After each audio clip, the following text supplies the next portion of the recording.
भाजपला मला एवढंच विचारलं, तुमची पातळी एवढी पडली आहे, एवढी पडली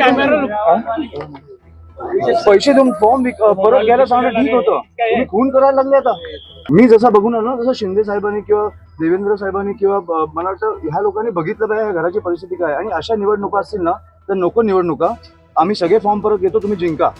दोन मुली माझ्यासमोर रडतात, मला मुलाची आठवण आली. काय होईल, मी गेलो तर काय होईल त्या मुलाचं? त्या दोन मुली तुम्ही आज करून जाऊ नका.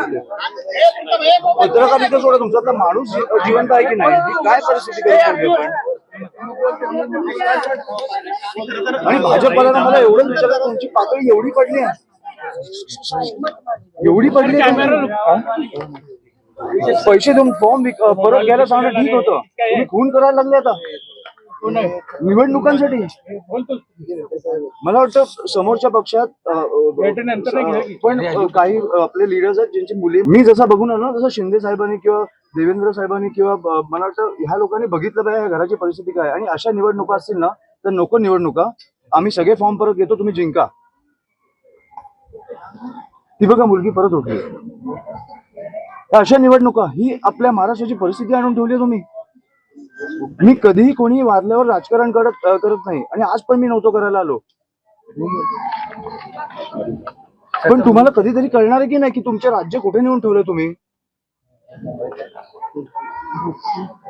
मला वाटतं आपल्या सगळ्यातला एक माणूस जागा झाला पाहिजे आणि ह्या गोष्टींचा विचार केला पाहिजे.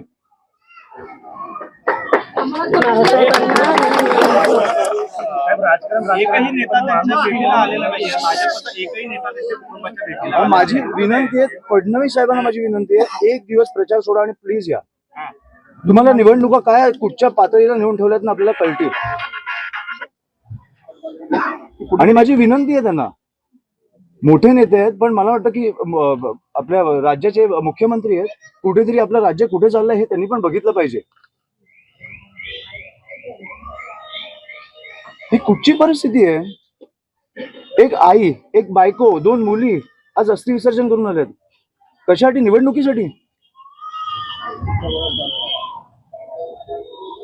ह्याची उत्तरं मला मिळालीच पाहिजे आणि बाळासाहेबांना न्याय हा मिळालाच पाहिजे.